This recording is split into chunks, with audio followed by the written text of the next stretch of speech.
La gracia y la paz del Señor Jesucristo, mis amados hermanos. Estamos aquí continuando con nuestras ministraciones al respecto del libro de Apocalipsis. Hoy estamos en la ministración número 19. Pero creemos que es un tiempo de bendición poder estudiar el libro de Apocalipsis juntos, alimentarnos realmente del libro, de la palabra, aquí en el libro de Apocalipsis.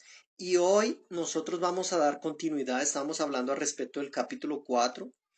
Hoy nosotros vamos a ver el capítulo 5, que el capítulo 4 y el 5 son una misma unidad, ¿no? El 5 es la continuación del capítulo 4, es aquella ceremonia celestial que está aconteciendo allí, porque una cosa muy importante va a acontecer en el capítulo 5.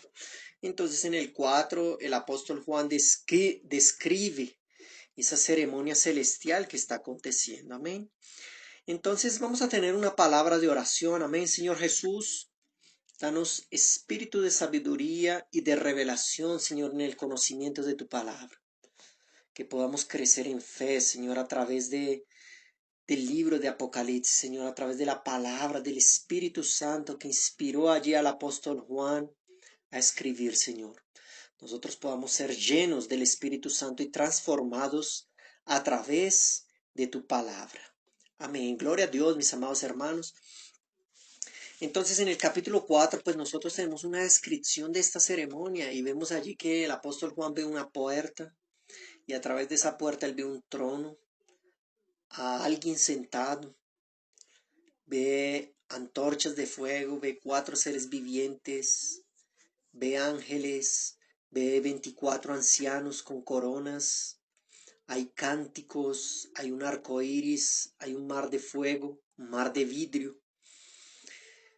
Y todo esto es ¿por qué? Porque algo está a punto de acontecer, y lo que está a punto de acontecer es lo que nosotros vamos a ver aquí en el capítulo 5, que es la continuación del capítulo 4, que es el rollo y el cordero. Entonces, leamos, comencemos leyendo la palabra de Dios. El capítulo 5 tiene 14 versículos. Vamos a leer, tú puedes acompañar allí en tu Biblia. Dice, y vi en la mano derecha del que estaba sentado en el trono un libro escrito por dentro y por fuera, sellado con 7 sellos. Y vi un ángel poderoso que pregonaba a gran voz, ¿quién es digno de abrir el libro y desatar sus sellos? Pero ninguno, ni en el cielo, ni en la tierra, ni debajo de la tierra, podía abrir el libro, ni siquiera mirarlo. Y yo lloraba mucho, porque no se hallaba a nadie que fuera digno de abrir el libro, ni siquiera de mirarlo. Entonces uno de los ancianos me dijo, no llores, porque el león de la tribu de Judá, la raíz de David, ha vencido para abrir el libro y desatar sus 7 sellos. Miré y vi que en medio del trono, de los 4 seres vivientes, y en medio de los ancianos, estaba en pie un cordero como inmolado, que tenía 7 cuernos y 7 ojos, los cuales son los 7 espíritus de Dios, enviados por toda la tierra. Él vino y tomó el libro de la mano derecha del que estaba sentado en el trono. Cuando hubo tomado el libro, los 4 seres vivientes y los 24 ancianos se postraron delante del cordero. Todos tenían arpas y copas de oro llenas de incienso, que son las oraciones de los santos, y cantaban un cántico nuevo diciendo, digno eres de tomar el libro y de abrir sus sellos, porque tú fuiste inmolado y con tu sangre nos has redimido para Dios de todo linaje, lengua, pueblo y nación. Nos has hecho para nuestro Dios un reino y sacerdotes, y reinaremos sobre la tierra. Miré y oí la voz de muchos ángeles alrededor del trono, de los seres vivientes y de los ancianos. Su número era millones de millones. Y decían a gran voz, el cordero que fue inmolado es digno de tomar el poder, la riqueza, la sabiduría, la fortaleza, la honra, la gloria y la alabanza. A todo lo creado que está en el cielo, sobre la tierra, debajo de la tierra y en el mar, y a todas las cosas que hay en ellos, oí decir, al que está sentado en el trono y al cordero, sea la alabanza, la honra, la gloria y el poder, por los siglos de los siglos. Los 4 seres vivientes decían, amén, y los 24 ancianos se postraron sobre sus rostros y adoraron al que vive por los siglos de los siglos. Amén. Gloria a Dios, ¿no? Qué poderoso. Aquí entonces lo maravilloso que nosotros tenemos es que en medio de toda esta ceremonia, entonces alguien entra en escena. ¿Quién es esa persona que entra en escena? Es nuestro Señor Jesucristo. Y entonces vamos a comenzar a ver aquí versículo por versículo cada una de las cosas aquí que nosotros tenemos en el capítulo 5, ¿sí? Decíamos que el capítulo 5 entonces es la continuación del capítulo 4 de esta ceremonia celestial que está aconteciendo. ¿Por qué que yo la llamo de ceremonia celestial? Porque es algo organizado, es algo ordenado, es algo que está como una platea, una gran platea para algo importantísimo que va a acontecer en este momento, que es la entrada de nuestro Señor Jesucristo. Entonces aquí vemos a nuestro Señor Jesucristo entrando en escena. Y dice, vi en la mano derecha del que estaba sentado en el trono un libro escrito por dentro y por fuera. Entonces lo primero es que ese que está sentado allí en el trono es el Padre, es Dios. Y Dios está sosteniendo que un libro escrito por dentro y por fuera. Ahora, cuando tú piensas en ese libro, tú no puedes pensar en un libro aquí como este que nosotros tenemos hoy, ese tipo de libro moderno, sino tú tienes que pensar en un tipo de rollo, ¿sí?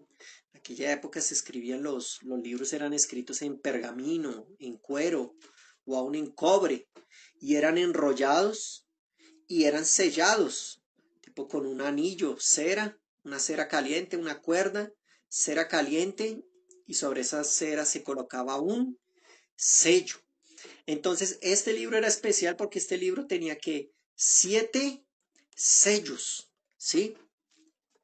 Y él estaba escrito por dentro y por fuera, ¿sí? Y vi un ángel poderoso que pregonaba a gran voz, ¿quién es digno, ¿sí? ¿Quién es digno de abrir el libro y desatar sus sellos? Entonces lo que nosotros tenemos aquí, este libro aquí es muy importante porque tú te puedes preguntar, bueno, ¿qué libro es ese?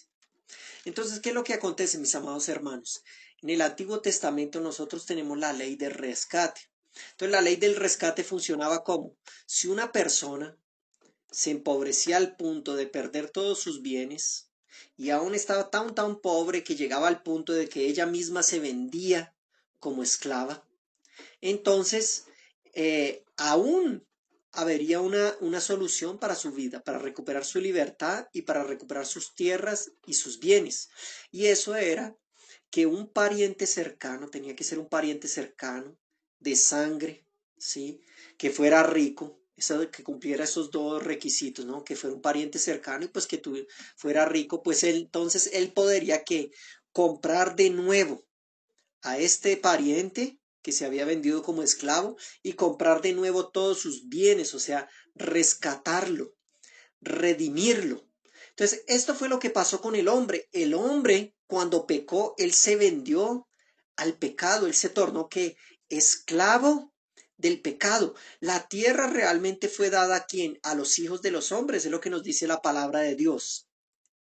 Pero si tú te das cuenta en la tentación de Jesús, el diablo le dice a Jesús, si postrado me adoras, te daré todos estos reinos porque a mí me han sido dados y a quien quiero yo los doy. Jesús no lo reprende ni le dice, usted es un mentiroso, no, nada de eso.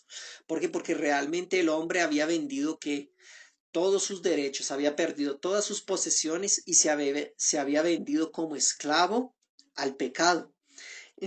Entonces, este libro que está aquí en la mano de Dios es ese libro, el libro del rescate. ¿Por qué? Porque cuando en la ley decía que cuando la persona vendía todos sus bienes y se vendía como esclavo, entonces era hecho un documento y ese documento era sellado y ese documento era entregado al juez, a un juez, y ese juez guardaba ese documento. Entonces, ese libro es el libro del rescate. Del rescate de toda la tierra, del rescate de toda la humanidad y del rescate de todos los bienes de la humanidad que son ¿quién? La tierra, ¿cierto? Entonces en el versículo 2 dice, vi un ángel poderoso que pregonaba a gran voz, ¿quién es digno de abrir el libro y desatar sus sellos? Como yo te decía, ¿no?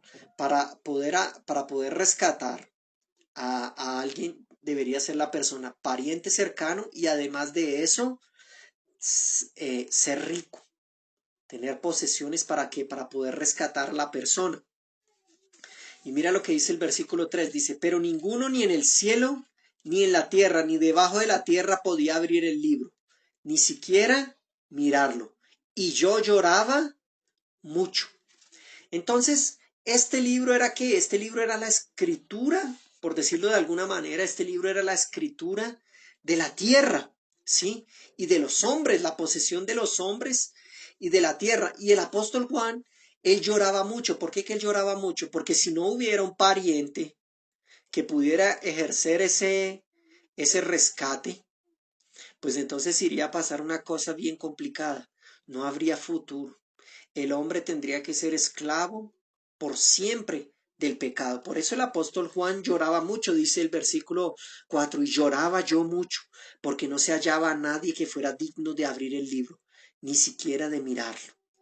El versículo 5 nos dice, entonces uno de los ancianos me dijo, no llores, porque el león de la tribu de Judá, la raíz de David, ha vencido para abrir el libro y desatar sus 7 sellos. Entonces nosotros entramos, vemos aquí a nuestro Señor Jesucristo, ¿no? Este anciano está hablando de nuestro Señor Jesucristo. ¿Por qué? Aquí dice el león de la tribu de Judá. Más adelante, aquí dice el león de la tribu de Judá ha vencido. ¿Ha vencido a quién? Al diablo, a la muerte, al pecado. Pero más adelante, cuando Juan ve a Jesús, él lo ve como un cordero inmolado. Entonces, pareciera una cosa extraña, como así, como un león o como un cordero. El mundo, el universo tenía dos problemas. ¿Cuáles son esos dos problemas? Uno es el diablo y el otro es el pecado. ¿Sí? Entonces, para con el diablo, Jesús es un león que ruge. El diablo es como león rugiente, ¿cómo? Pero Jesús es el verdadero león, el león de la tribu de Judá. Ahora, en relación al pecado, Jesús no es un león, Jesús es que un cordero. Entonces, delante del diablo Jesús es un león que ruge, feroz, pero para con nosotros, Él es que, Él es un cordero.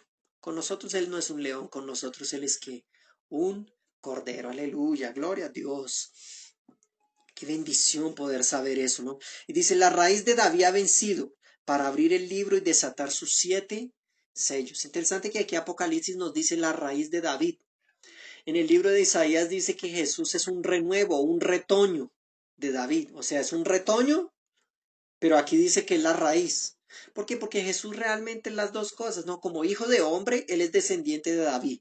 Pero realmente como Dios, Él es la raíz de David, porque Jesús es eterno. Jesús es antes de todas las cosas. Entonces Jesús se tuvo que hacer hombre, ¿para qué? Para poder ser ese pariente cercano que nos rescatara. Jesús tuvo que tomar la forma de hombre, ¿para qué? Para ser un pariente cercano. Por eso no podíamos ser rescatados por un ángel, porque un ángel no es nuestro pariente cercano. Él tuvo que hacerse que hombre para tornarse que nuestro pariente cercano, ¿sí? Eso está en Isaías capítulo 11, versículo 1, leámoslo aquí. Isaías 11:1 dice lo siguiente. Saldrá una vara del tronco de Isaí, un vástago retoñará de sus raíces. Aquí dice que él es un vástago que retoña, pero en Apocalipsis nos dice que él es la raíz de David. Entonces Jesús es tanto la raíz como el vástago. Jesús tiene la naturaleza divina como la naturaleza humana. Y Él se tornó hombre ¿para qué? Para poder ser nuestro pariente cercano, para podernos rescatar. Él nos rescató. Nosotros éramos vendidos al pecado, pero Jesús se hizo hombre y nos rescató. Por eso Él puede ¿qué? Él puede mirar el libro y Él puede tomar el libro. Veamos el versículo 6 que nos dice. Miré y vi que en medio del trono y de los 4 seres vivientes y en medio de los ancianos estaba en pie un cordero, como inmolado. Entonces si ves que primero dijo que él era el león de la tribu de Judá, pero aquí dice que como un cordero que había sido inmolado. que tenía 7 cuernos y 7 ojos, los cuales son los 7 espíritus de Dios enviados por toda la tierra. Entonces, ¿por qué 7 cuernos? El cuerno en la Biblia representa poder, ¿sí?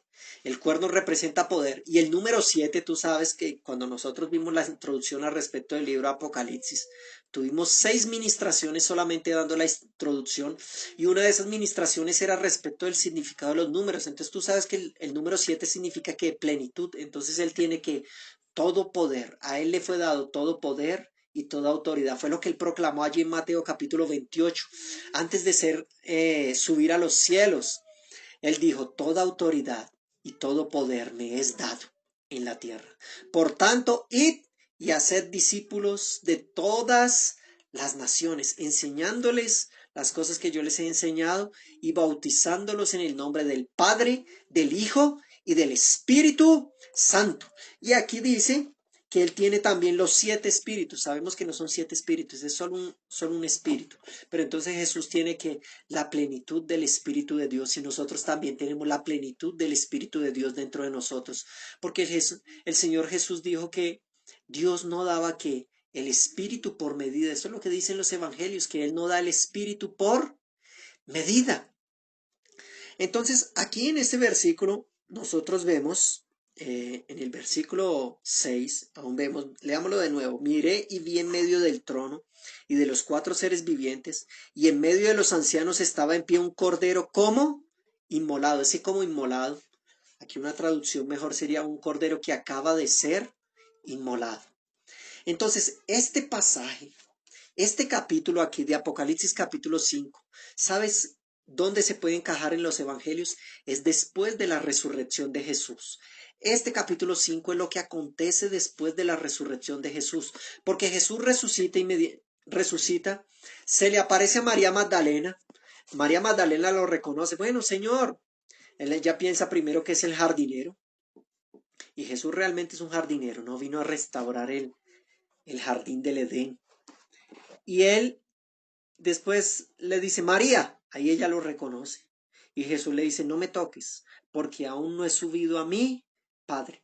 Entonces, inmediatamente después de la resurrección, Jesús subió al cielo. ¿Para qué? Para tomar este libro, para tomar el libro de la redención, para tomar este libro. Tú lo puedes ver como un testamento, como un documento de recuperación de la tierra, de los bienes, de rescatar las personas. Entonces, este capítulo 5 es lo que acontece después, inmediatamente después de que Jesús resucita. Se le aparece a María Magdalena y Jesús sube al cielo. Y aquí nosotros vemos esta escena. Juan está describiendo la escena de lo que aconteció después de la resurrección de Jesús.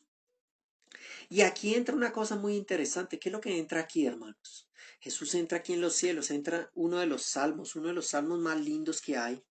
El Salmo capítulo 24. Me gustaría que tú lo pudieras buscar juntamente conmigo. Salmo capítulo 24, leámoslo. Los salmos son muy bonitos. Dice así, de Jehová es la tierra y su plenitud. Ya ves cómo comienza el salmo. ¿Por qué? Porque Jesús va a tomar ese documento, ese testamento, la recuperación de todos los hombres, el rescate de todos los hombres y el rescate de la tierra, la posesión de los hombres y de la tierra.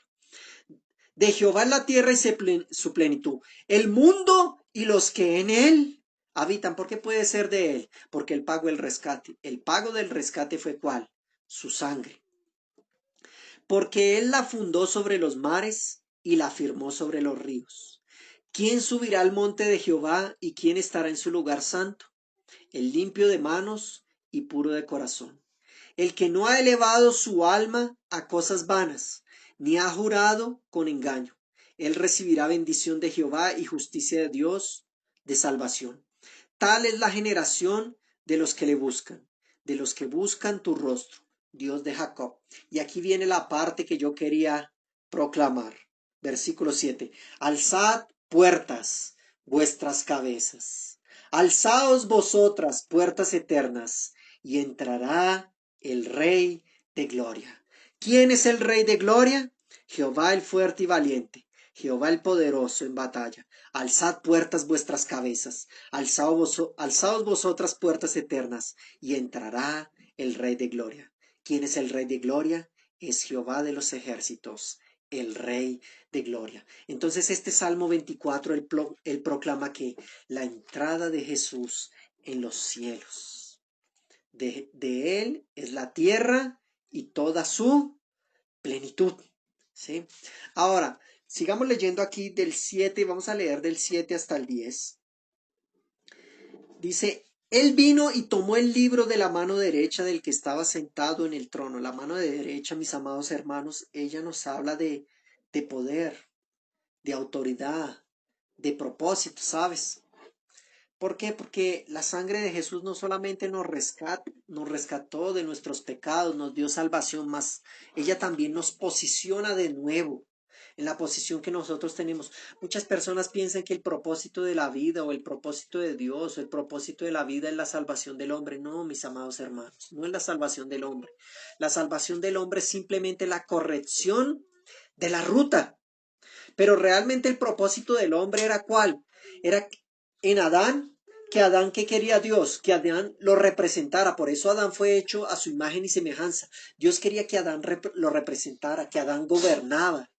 Y no solamente Dios quería que Adán tuviera su imagen, sino él quería que Adán tuviera también que la vida de Dios. Por eso Dios colocó el árbol de la vida en medio del jardín para que Adán pudiera que comer del árbol de la vida.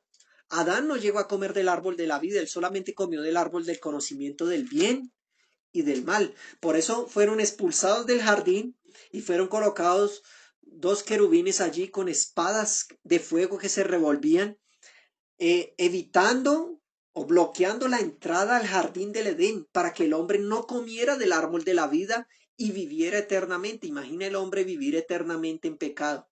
Iba a ser una cosa bien complicada. Entonces allí se generó un gran problema. Ahí por eso tuvo que venir Jesús a salvarnos. Pero el propósito eterno de Dios no es la salvación. La salvación es solamente que la corrección de la ruta. Entonces la sangre de Jesús no solamente corrige los problemas, más también nos posiciona. Porque ¿cuál es el propósito del hombre? El propósito del hombre es gobernar y reinar. Más adelante aquí tú lo vas a ver que dice. Vamos a seguir leyendo y continuamos explicando. Versículo 8. Cuando hubo tomado el libro, los 4 seres vivientes y los 24 ancianos se postraron delante del Cordero. Todos tenían arpas y copas de oro llenas de incienso, que son las oraciones de los santos, y cantaban un cántico nuevo diciendo. Entonces aquí estos seres vivientes, los 24 ancianos, van a comenzar a cantar un cántico a respecto de quién, a respecto de nosotros, a respecto de la iglesia. Y el cántico es el siguiente: digno eres de tomar el libro y de abrir sus sellos, porque tú fuiste inmolado y con tu sangre nos has redimido para Dios de todo linaje, lengua, pueblo y nación. Entonces ahí están cantando al respecto de nosotros. Y nos has hecho para nuestro Dios un reino y sacerdotes. Reinaremos sobre la tierra. Entonces tú te das cuenta que en el milenio va a ser restaurado el propósito de Dios. El propósito de Dios allí en Génesis era que el hombre reinara y gobernara sobre la tierra. Pero por causa del pecado, pues la ruta fue cambiada, surgió un problema. Entonces Jesús nos viene, derrama su sangre en la cruz, nos salva para que para poder corregir la ruta. Pero el propósito es este, que seamos un reino de sacerdotes y que reinemos sobre la tierra. Ese es el propósito eterno de Dios. Versículo 11. Miré y oí la voz de muchos ángeles alrededor del trono, de los seres vivientes y de los ancianos. Su número era millones de millones. Entonces, aquí la Biblia describe cuántos ángeles eran. Eran millones de millones. Pero hay una cosa tremenda, ¿no? Llega a mencionar el número de los ángeles, que son millones de millones. Pero ahora va a haber un culto más poderoso que este culto que está viendo aquí en el capítulo 4 y capítulo 5. Es un culto más poderoso. Mira lo que dice el capítulo 7, versículo 9. Dice: después de esto miré y vi una gran multitud, la cual nadie podía contar, de todas las naciones, tribus, pueblos y lenguas. Estaban delante del trono y en la presencia del Cordero, vestido de ropas blancas y con palmas en sus manos. Entonces, cuando se refiere a los ángeles, que son millones de millones, la Biblia llega a describir su número, pero cuando se refiere al número de los salvos, de los redimidos, dice que era una multitud tan grande que nadie podía contar. O sea, es una multitud muchísimo mayor que esos millones y millones de ángeles. Eso me recuerda la promesa que Dios le hizo a Abraham, ¿no? Dijo, tu descendencia será como las estrellas del cielo en número, que nadie las puede contar. Amén. Entonces sigamos aquí, versículo 12.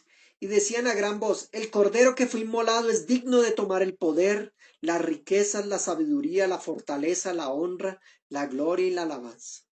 A todo lo creado que está en el cielo, sobre la tierra y debajo de la tierra y en el mar, y a todas las cosas que hay en ellos, oíd decir al que está sentado en el trono y al Cordero, sea la alabanza, la honra, la gloria y el poder por los siglos de los siglos. Aquí el apóstol Juan está diciendo que él escuchó a todas las criaturas que están debajo de la tierra, en el mar, ¿sí? A todo lo creado. Entonces, uno puede pensar que las criaturas no adoran a Dios, pero sabes, no solamente los seres humanos adoramos a Dios, las criaturas también adoran a Dios. La Biblia dice que la creación gime, aguardando la manifestación de los hijos de Dios. Es como si la creación también estuviera presa, porque el pecado también trajo una maldición sobre la tierra. Después del pecado comenzó a aparecer una cosa que no existía, ¿sabe? Hay una cosa que no existía en la tierra que era espinos y abrojos. Después del pecado comenzó ese tipo de mutación, a aparecer ese tipo de plantas. Ellas no habían sido creadas. O sea, hubo una maldición sobre la tierra. Entonces, en cierta manera, la tierra también sufrió, la creación sufrió, la naturaleza sufrió y ellos gimen. Antes de la creación, antes del pecado, ¿no? Los animales en cierta manera no había muerte. Y eso va a ser restaurado en el reino de los cielos. Dice que el niño jugará en la cueva de la serpiente, el león pastará juntamente con el cabrito. Entonces, en cierta manera, parece que en el milenio los animales van a perder su ferocidad y van a volver a ser, en cierta manera, parece que todos vegetarianos. ¿Sí? Entonces va a haber que una restauración, en cierta manera la creación también necesita una restauración y tú puedes pensar, no, pero la creación no adora, solamente los hombres adoran. Pero mira lo que dice el Salmo capítulo 150, versículo 6. Ese es el último versículo de los Salmos. Salmo capítulo 150, versículo 6. Los salmos también son muy importantes para que los leamos. Dice, todo lo que respira, alabe a Jehová. Aleluya. Amén. Entonces toda la creación está gimiendo. Y aquí toda la creación proclamó que el Cordero era que digno, sea alabanza, honra, gloria y poder por los siglos de los siglos. Y finalmente el último versículo, el versículo 14 dice, los cuatro seres vivientes decían, amén. Quería hablar un poco de esa palabra, amén, ¿sabes? Amén es una oración, es la oración más corta que existe en la Biblia. Y también amén es uno de los nombres de Jesús. Nosotros vimos allí en Apocalipsis capítulo 3, versículo 14, cómo Jesús se le revela a la iglesia en la Odisea, dice, yo soy el amén. Entonces, amén también es uno de los nombres de Jesús. Y solamente que la palabra amén fue muy banalizada, se usa para todo, amén, amén, amén. Pero debemos tener conciencia de lo que nosotros estamos diciendo. Sabes, amén es una oración. Cuando tú escuchas una palabra de Dios, cuando tú lees la Biblia, me gustaría desafiarte a eso, a que tú pudieras decir amén, pero que lo dijeras como con revelación. Amén. Amén. Con revelación. Amén. La próxima vez que tú digas esa palabra, dilo con revelación, porque Él es una oración y es uno de los nombres de Jesús. Dice, los cuatro seres vivientes decían amén. Y los 24 ancianos se postraron sobre sus rostros y adoraron al que vive por los siglos de los siglos. Entonces, mis amados hermanos, Jesús tomó el libro.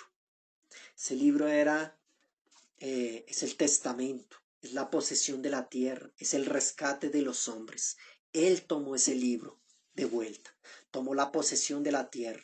Entonces tú puedes decir, pero ¿y el diablo todavía está aquí y todo eso? Sí, cuando el juez decreta que la tierra es de otra persona, ¿sabes? Por lo general cuando hay esos lotes grandes, hay gente que invade los lotes. Entonces el diablo realmente, él es un invasor aquí en la tierra, pero el juez ya ha decretado que la tierra es de los hombres, que la tierra es del Señor Jesucristo, la posesión del Señor Jesucristo y de sus hijos. Entonces simplemente después de que es decretada la sentencia, lo siguiente que es que despojar, sacar, desalojar a esa persona que realmente está allí de manera ilegal. Entonces, la redención ya está lista, pero el diablo es un invasor y el verdadero dueño está llegando. Amén. Maranata, ven Señor Jesús. Tú puedes repetir eso conmigo. Maranata, ven Señor Jesús. Hagamos una oración, mis amados hermanos. Señor, te damos gracias, Señor Jesús, porque a través de tu sangre tú nos rescataste, Señor. Tú rescataste la tierra, la tomaste de vuelta, Señor, como tu posesión y nos rescataste a nosotros. Gracias, Señor Jesús, porque te hiciste hombre para ser nuestro pariente cercano, para podernos rescatar. Gracias, Señor, porque para con el diablo tú eres el león de la tribu de Judá, pero para con nosotros tú eres el cordero que fue inmolado. Te damos gracias, Señor. Restaura el propósito de Dios en nuestras vidas, que es ser un reino de sacerdotes. Gracias, Señor. Maranata, ven, Señor Jesús.